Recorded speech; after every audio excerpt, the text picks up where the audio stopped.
Entertainerheads, you are not going to believe what I just witnessed out my window. I'm going to turn the camera around here momentarily. See that white SUV in the distance? Some lady just hit the side of this SUV with a Jeep, then drove away. But fortunately, my car was not harmed, or my house. And there's pieces of the SUV, well, except I gotta zoom in on it during the editing of the video. And now this other SUV is leaving, the one that just got hit, and the Jeep went the other way. Went right past my house. I don't know, somebody must have gotten into a really big fight or a big argument or something. I don't know. Must have been a lot of tempers flaring or whatever. And I thought I have a nasty temper sometimes. And speaking of which, a few weeks ago, I had this lock that wasn't working properly, so I had to throw a brick through this window on my door here. And as you can see, this cardboard from my that my TV here came in, and I had to cover up what's left of the window with this piece of cardboard. So I'm going to have to find a new plate of glass for this door, or maybe put a piece of wood over it or something and paint it white. Cause I have a bit of a dilemma here. And also I'm stuck with another dilemma. I have this line bike that's been sitting in front of my house for a few weeks. And apparently somebody tampered with the lock on this bike here. And really supposed to lock it after you're done, except somebody put some tape here. And also tried to use the Lime app to locate this bike, but apparently it's under maintenance. Okay, that's what the app says. That's when I tried to enter the bike's number here. See, that's the bike's ID number. And also the QR thingy doesn't work either. So that's the start of this week's vlog, with a lot of mysteries to be solved here. And I probably haven't introduced the vlog properly, so we're going to start the vlog on Tuesday afternoon. And let's see how the rest of the week goes. And hopefully I'll do something with the Lime bike, and maybe ride it over to the downtown and then leave it at a bike rack, and maybe the city will pick it up or something and do something with it. And I don't know what the heck was going on over at our house with the Jeep hitting that SUV and then driving away. Okay. I wonder if there's like drugs and or alcohol involved. I don't know, who knows. And I wouldn't be surprised if the police will be coming over there in a few minutes. But I don't know. There's a lot of stuff going on here at Entertainerland, and it's not even anything weird like my snapping fingers thing a few years ago, or me losing my memory, or Mr. Psycho showing up. Well, let's hope that doesn't happen again, because he pretty much messed up the house last time he was here. So I just hope nothing else weird happens to me. Well, there's already some weird happenings recently, like the neighbors over there, but we're not worried about that right now. Let's just get on with the vlog, okay, people? Oh, Entertainerhead, it's kind of hard to film with the sun in your eyes, so I think I'll step over here. That's right. You can still see me, alright? I mean, with the facial imperfections and all that. Okay, never mind, Entertainerheads. Anyway, we have fast forwarded to Friday night, and we are headed to the Zen Cafe for Analecta night. And we're going to hear a little bit of poetry, including some anthem bands too, including Daddy and the Longlegs, Discoverers, and the Hatchbacks. But not necessarily in that order, of course. So we're going to go into the Zen Cafe and chill for a little bit. And check out the bands and the poets. And we've been here a few months ago doing the She's Crapsy show back in February, but we're headed back there again. So let's check out the Analecta night, shall we?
beneath her, the same concrete I kissed was brushed by moth-steady fingers on great-grandmother's hands. And it was her wild mother who called women to build houses alone, in silence, broken only by the loudening power of their own voices. I wonder if they were born anticipating the moon beneath which I'll kiss tonight. I know I was not born thanking them. Like a canker, homage grows only to replace the heart space I cannot grant myself. I watched everyone cry, and still I only registered discomfort. I'm crueler than anyone I've ever met, crueler than the grins who carved my organs surgically from my breast as I sat, watching light jump this way and that from the tip of the knife. From my silent rooms, shouting static to stale air. Prayers do not work the way I think. Ripping my fingernails will not make them stop touching me. I looked at all those wet thumbs, and I blinked. I'm going to fly this Gemini moon to the edge of the universe. It's kind of new. It's called The Real Ghost. Fran thought she saw ghosts everywhere. They were the color of gardenias. They were blue and burst in the sky. They were real. They watched her dance in the morning after making buckwheat pancakes. She'd stop, see a bird disappear into a tree. The ghosts were like a lot of ghosts, rejected from heaven. Earth is what happens to you if you can't get into heaven. We see this sometimes, reflections in a wall of rain, for instance. Fran saw them emerge sometimes as a result of a large moth's wing beats. Her best friend, the panther, said, everyone mistakes moths for ghosts sometimes, or owls because of the eye spots. Fran had an ice pack resting on her forehead due to a migraine. She thought of her pain as being like Jupiter's great red spot.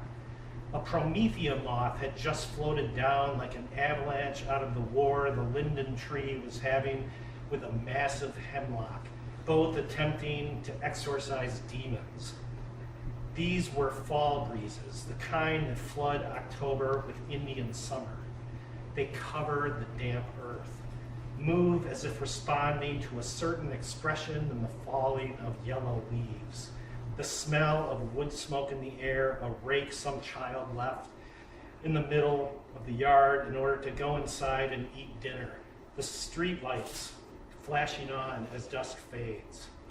The moth threw its enormous shadow against the house where Fran watched it dissolve like it was shivering. Blue beams of something burst skyward. The real ghosts were possibly responsible for this, the fine dust on the moth's wings being something that once rubbed off sparkles then disappears. Fran said sometimes ghosts float out from behind the garage. It was separate from the house, like a dwelling in the desert or a boathouse. The panther stretched her long, long limbs and yawned. She touched Fran's shoulder and shook it a little, lovingly. The garage was like its own person.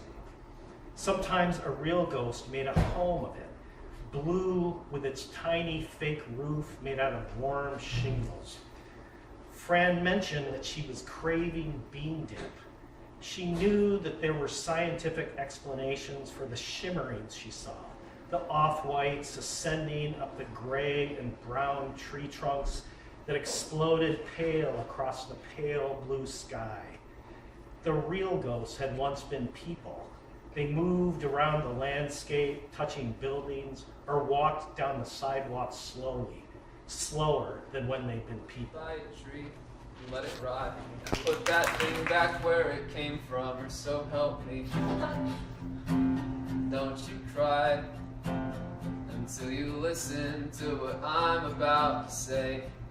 You can mourn your loss, but that's all you're doing. 'Cause I'm not losing anything. Oh, tambourine's in there. Death is a wet dream.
watch the sunset. I admit there are moments that make everything worth it, but it makes me suspicious that my brain isn't working. Like when I'm happy, it can only mean I'm forgetting something. And the thing I think that makes it magic is the simple fact that we didn't plan it. I don't ever want to forget this.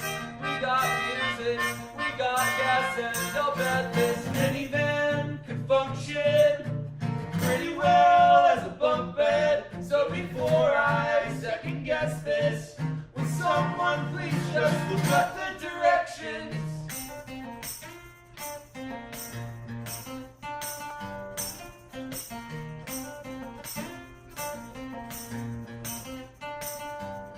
Wear this blanket like a cape, it is such a beautiful thing to feel like a total dumbass and not hate yourself for it. For once, can you see this? We just lie here, focus on one star and the whole sky will disappear. I've never seen them quite as bright as they are now. Each one of a kind, yeah, they're brilliant and dying.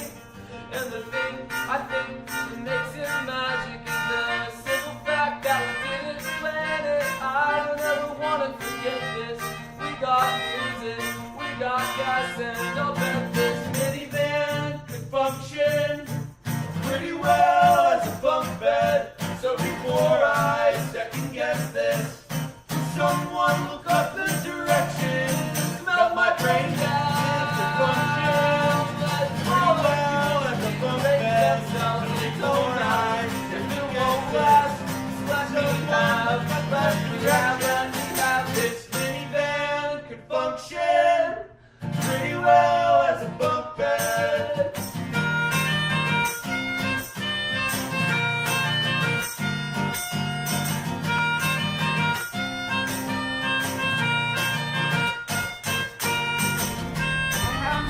Held a razor as a weapon yet, more like a pen when writer's block hits, hanging limply between my fingers, assessing the weight of my thoughts. My arms were used for communication, mostly, folded when angry, and they were always folded, and I was always folding inward, arms kissing stomach. My arms grew goosebumps when initial sharpness hit, all cold and bright, an unzipping of skin. My hands had trembled, some smaller part of me whimpered, uncertainty brimming in salty tears. My shoulders were used to touch my lower lobes. I shrugged often. I don't know, I don't know, I don't know myself. I didn't view my shoulders as anything but leverage. Anger radiated off the edges of me. I wouldn't let you touch me there, or there, or there. My shoulders, once smooth like glass, sprouted hairline fissures that grew red and angry, hot to the touch. My fractured facade was covered by long sleeves and bulk, each rub of fabric a burning reminder that I had begun to melt. At 17, a touch I did not see coming split my tender shoulders like the calving of ice. It was then that I became a puzzle, pieces flung about on a long table, my carved edges displayed, out of order, so achingly far apart. Okay, Entertainerheads, that was the Analecta night here at the Zen Cafe right next door to Lang Lab. Well, this is Lang Lab over here, where we've been to last February. And tomorrow night they're having a special show with Last Collective, Volition with Lalo Kira. They're merging together to form a temporary hybrid band called Rolo Kira. And I'm not sure what the third one is. I think it's, well, anyway, we're gonna, oh, After Hours. Okay, that's it. So hopefully we'll be back here tomorrow night. But I gotta work tomorrow morning and I gotta head back to the house. And maybe we'll see you tomorrow night back here at Lang Lab.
Okay, Entertainerheads, we just got back from Lang Lab, and it's snowing, and it's late April, and I really hate that. Well, that's what you expect from Northern Indiana. But I wouldn't have this problem if I was living in Vegas.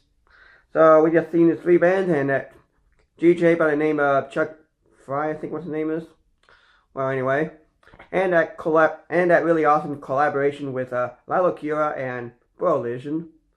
They call themselves Lala Brola Lala. Yeah, it's the middle of the night. Sorry about this, Entertainerheads. Well, okay, I'm going to wrap this up and hop into bed. So, don't forget to subscribe to my channel. Hit that blue thing on the bottom of my corner of your screen, please. And make sure you hit my Vimeo and my Facebook page so you can give the Facebook page a like so you keep up on the latest entertainment news.